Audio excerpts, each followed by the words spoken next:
Coming around, we have a sandblast cabinet, a 16-inch disc sander.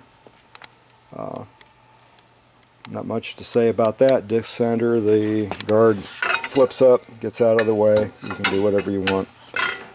This is a tumbler. You can you put your parts inside, and then there's rock and abrasives. Those abrasives are back in here. They look like that. Those are different media and different sizes for different materials that you're tumbling. And then you use a little soap-like liquid in there. That's what that bucket down there is. And it vibrates. And if any of you reload, you know what a brass tumbler is. This just vibrates up on these springs.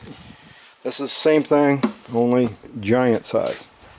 One of my bigger propane tanks, that's what I'm replacing all my small tanks with. It's much more economical to do it that way, and a lot less hassle changing out little tanks. First aid station, you must have a first aid station. That is an oxygen bottle in there, and those are 2 first aid kits. Never hurts to have enough first aid. This is a belt sander. I'll get my coveralls out of the way. This is a belt sander. The end here is, get out of the sunlight. That's a straight wheel on the end. I can take this table and it fits on there like that, and then you've got a flat table, and then the top lifts up, and then you can get access to your belts. So that works like that. Woodworkers have holes in their table and for pinning their parts, and so do blacksmiths. This is called an acorn table. Those are approximately 2.5-inch squares. Table is 5 feet by 5 feet, weighs around 3,000 pounds, and works exactly like the kind of tables you're used to working. I do have hairpins. They're just a little bit bigger. And then we've got miscellaneous steels, some squares and stuff like that. Over against the wall, some welding helmets and a welding coat, TIG welder. What do we got up here? We've got, well, there's 1, 2, 3 charging stations for the portable tools. Portable bandsaw, impact drill motor, big side grinder, 1, 2, 3, 4 small side grinders, 4.5 inches, and a big 1/2-inch motor. Up on top of the oven are 2 Ryobi drills, a couple of 3-4 batteries up there. The blue case is full of tools. This is a household oven. This is what we used to have in the house. This is what was in there when we bought the house. So it's an electric oven, works, plugged in. I can turn it on, and I use that for tempering, because very often you will temper to 400, 450 degrees on the material, and that works perfect. I can have very hot temperatures right over here in the CNC oven, and after it comes out of there and then cools, you need to temper back, and you come over here and you can put it in there, and then you're not going in the house and you're not messing up the wife's brand new kitchen stuff in there. Everybody knows what that is. That's an air compressor, fuse panel. I did all the electric and everything in here. Some of the stuff I still need covers to put on there. Kind of interesting down here, this is a 3-phase motor. Now the property only has single phase coming in, but all my big tools, my disc sander down on the end there, my big bandsaw here, the table saw, the cutoff saw back in the back, and the mill all run on 3-phase. Well, I make my own 3-phase. Down here, this is what's called an idler motor. It acts like a rotary generator. If you follow the wire up, it goes up to that box. That box is filled with capacitors. and relay, and a voltage sensing relay, and I can make my own 3-phase power. I just walk over here. With everything quiet in here, I do not have 3-phase power. Turn it on. Now I have 3-phase power. Everything will run. All I have to do is come over here, turn the bandsaw on, and away it goes. It doesn't know that it's on homemade power. Speaking of that, that's a wood blade that I have in this big bandsaw, and I just got done cutting. Let me turn that power off. That's better. I just got done cutting some 2" by 3" aluminum solid bar, and you cut it using a 4-tooth regular blade, just like you would use on wood. It's still very sharp. It'll still scratch my fingernail. It does not damage it, but you do have to run it slower. So those that are asking about bandsaws for cutting metal, you can cut non-ferrous. You always want at least 2 teeth. 3 is minimum preferable in your work, because my work was already this high, that thick. I had plenty of teeth in it, and it just went through that aluminum like butter. This machine only goes to 1,000 band feet a minute. So if I'm using it on something like wood, and there's the original from 1941, this is 1941, that's the original miter for it. So if I'm cutting wood or something, I usually try not to use this. I try to use the bandsaw back in the back. This saw has, open the door, this saw has 24-inch wheels and a 200-inch long blade.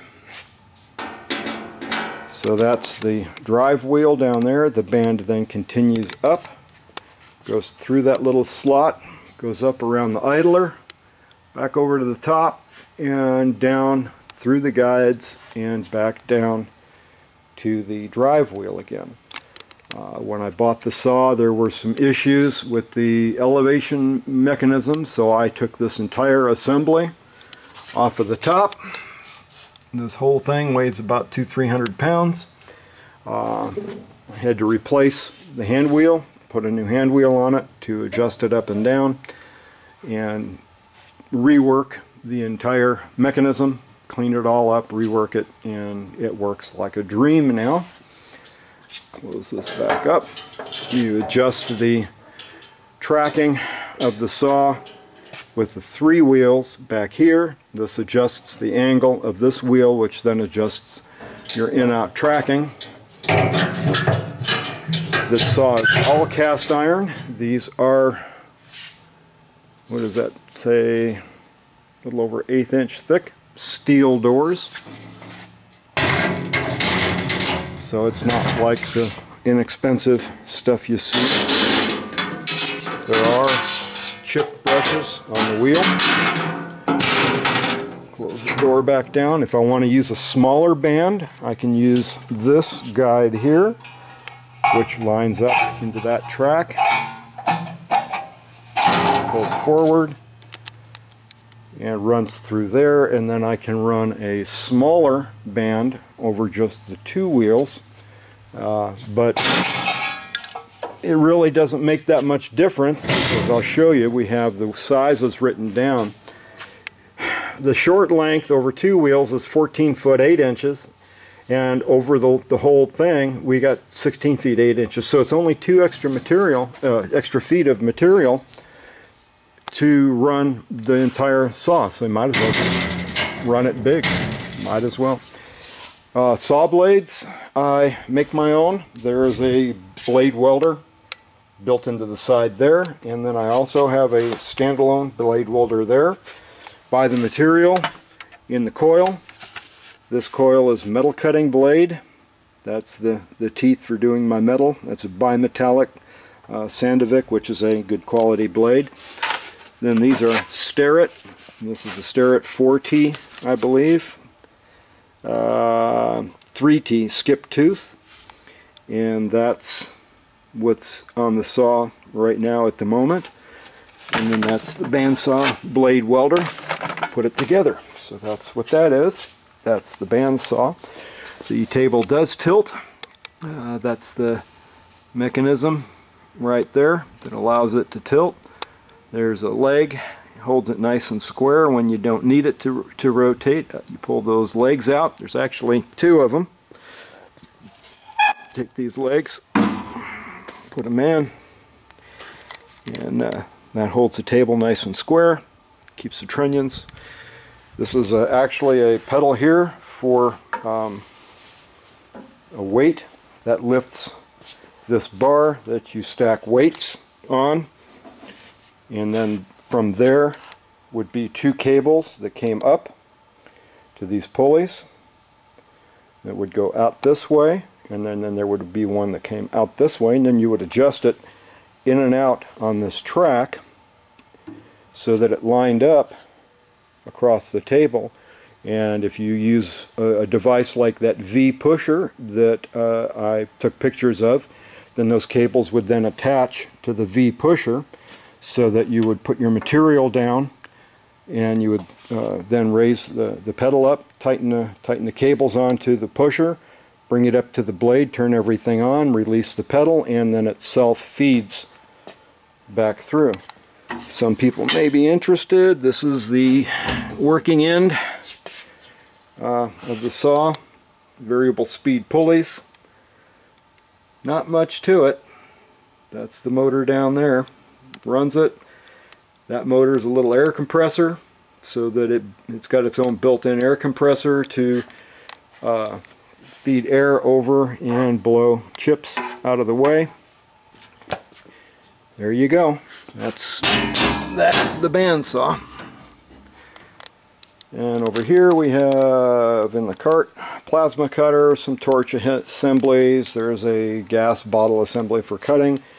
Bigger set of gas bottles. That's a tungsten inert gas or a TIG cart that can weld stainless, copper, all your non-ferrous materials, aluminum, what have you. That also does stick welding and takes care of that.